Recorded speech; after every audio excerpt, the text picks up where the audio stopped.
pikir jangan mengawin-ngawinkan ayat sesuai dengan apa yang kita mau gitu. Ya. Oke, thank you Saudara Mikael. Saya mau tanya dulu nih. Dari penjabaran saudara ini yang panjang lebar ini, saya mau tanya, tolong jawab ya atau tidak. Jemaat perkumpulan orang-orang yang ada ketika Yesus memberikan mandat kepada Petrus muridnya, apakah jemaatnya itu adalah kumpulan orang-orang yang tidak bersunat? Jawab. Ya, benar. Hah? Orang-orang yang bersunat. Aha, orang-orang yang bersunat. Berarti jemaat pertama Kristen atau bukan? Nah, ini. Oke, lanjut dulu. Nanti saya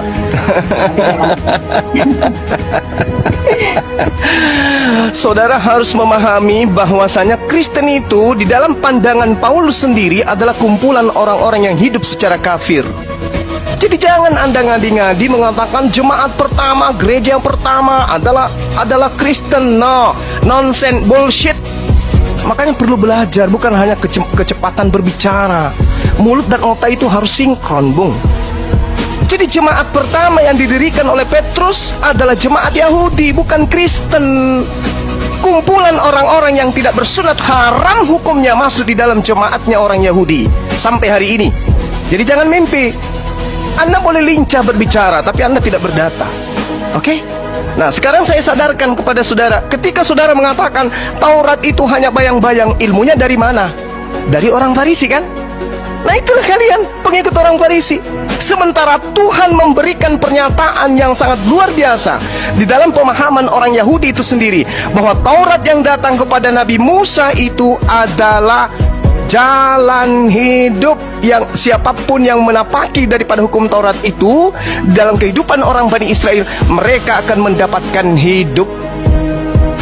Jadi tidak ada itu Kristen di situ, nggak ada. Anda mengatakan hukum Tuhan adalah bayang-bayang, itu mau Anda karena Anda Kristen. Tetapi orang Yahudi, di mana mereka adalah umat yang diangkat derajatnya oleh Tuhan, apakah pernah diajarkan Taurat itu bayang-bayang dan yang benar adalah ajaran Kristen? Mimpi. Itu mimpi itu, Bung. Makanya Yesus mengatakan, wahai Bani Israel, waspadalah kepada orang Farisi. Tapi kalau di Kristen, wahai orang Kristen, rangkulanlah dengan orang Farisi. Coba Anda lihat itu dari kacamata perspektif kerangka berpikir Anda aja dulu. Kristen berasal dari orang Farisi atau bukan? Yes, orang Farisi. Siapa orang Farisinya? Paulus. Apa pembuktiannya? Pengakuan dari mulutnya sendiri. Di mana diterangkan? Filipi 3 nomor 5. Aku adalah orang Ibrani asli dari keturunan Benyamin. Aku adalah orang Farisi. Kata Yesus, waspada. Ini waspada. Dan betul saja. Sekali lagi saya katakan, kalau Anda cerdas, Anda orang terpelajar, satu-satunya pemain tunggal yang mendirikan agama, mendirikan sekte di luar daripada agama Yahudi yang dianut oleh Yesus, hanya Paulus. Sekte apa itu? Kristen. Orang Yahudi menyebutnya Nasrani. Itu diterangkan dalam Kisah Para Rasul 24 nomor 5. Jadi tolong teman-teman Kristen mulai hari ini Anda imani dan percayai bahwa jemaat pertama adalah Kristen. Itu buyar. Tinggalkan itu adalah pembodohan. Jemaat pertama yang didirikan oleh Petrus adalah kumpulan ahli-ahli Taurat. Mereka adalah orang-orang yang bersunat. Mereka yang ketika masuk ke bait suci bukan duduk di bangku, tetapi mereka berdiri untuk sujud di hadapan Tuhannya mereka. Sebelum masuk ke rumah ibadah mereka cuci kaki, cuci tangan, membasuh wajah dan seterusnya. Mereka wudhu. Sementara Kristen itu beda. Jadi jangan pernah mimpi jemaat mula-mula yang didirikan di atas batu karang itu adalah Kristen. Itu pembodohan. Catat itu.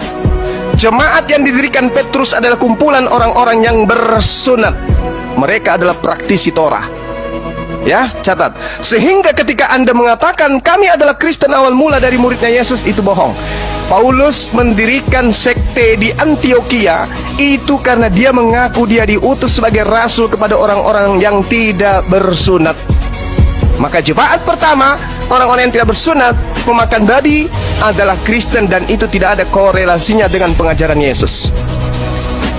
Jadi ketika Yesus mengatakan waspadalah kepada serigala-serigala yang nyamar seperti domba, yang dimaksud tidak lain adalah Paulus in the gang.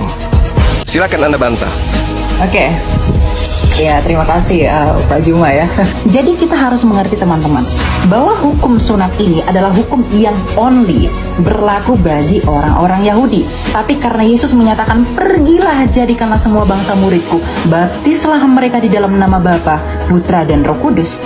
Artinya hukum Yahudi ini tak berlaku lagi bagi dunia ini. Itu berlaku bagi mereka aja. Gitu, Pak Juma. Oke, Silakan. baik. Ya. Saya ulangi dengan narasi Anda yang begitu panjang. Saya mau tanya kepada saudara, menurut Yesus, Injil mana yang harus diberitakan kepada semua bangsa muridnya? Jawab. Apa yang mereka saksikan itu? Semua. Injil, bukan Injil Lukas, Injil Markus, Matius, Yohanes, Rasul Paulus. Injil itu bukan satu establishing karena belum ada kanonisasi. Oke, Ya. berarti dengan kata lain bukan kitab saudara. Dengan kata lain bukanlah kitab saudara yang Yesus perintahkan untuk diberitakan. Catat itu. Ya, karena memang itu belakangan dikanonkan. Ya, saya setuju. Oke, sip. Anda sudah akui, bagus. Nah, sekarang gini, ketika saudara mengatakan Taurat itu tidak berlaku untuk bangsa lain lagi, emang Taurat itu pernah berlaku untuk bangsa lain?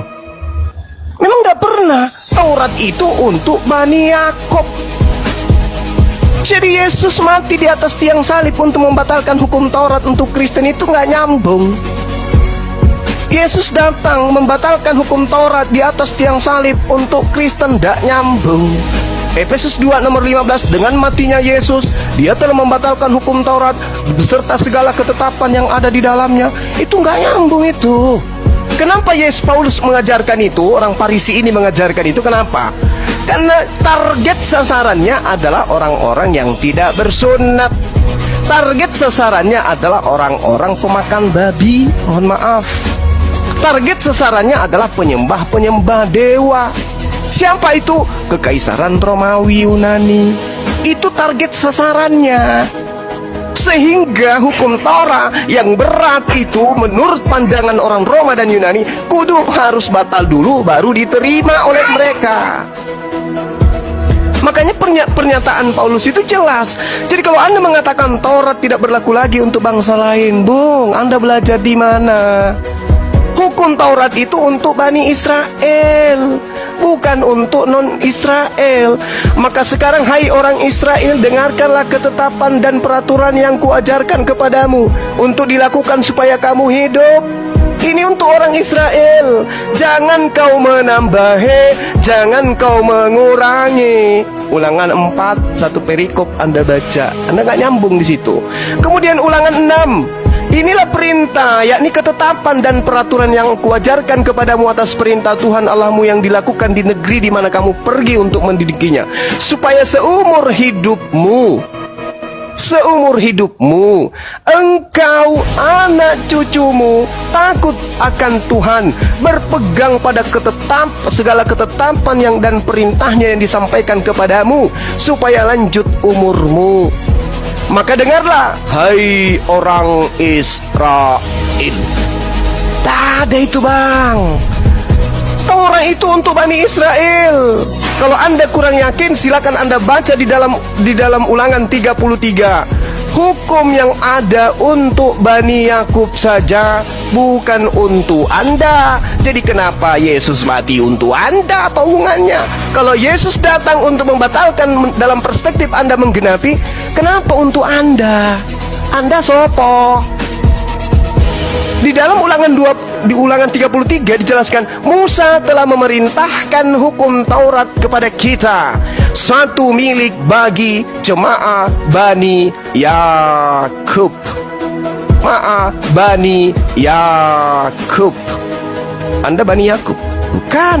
Satu lagi, Yeremia 31:31, aku akan membuat perjanjian baru dengan Bani Israel dan Bani Yehuda. Anda Bani apa? Bukan Anda. Jadi ngapain Yesus mati di atas tiang salib untuk Anda? Ngapain? Tujuannya untuk membatalkan hukum Taurat. Iya, berarti Yesus untuk Bani Israel, bukan untuk Anda. Kalaupun dia dipaksakan untuk mati sebagai persembahan kepada dewa, dia dipersembahkan untuk Bani Israel, bukan untuk Anda.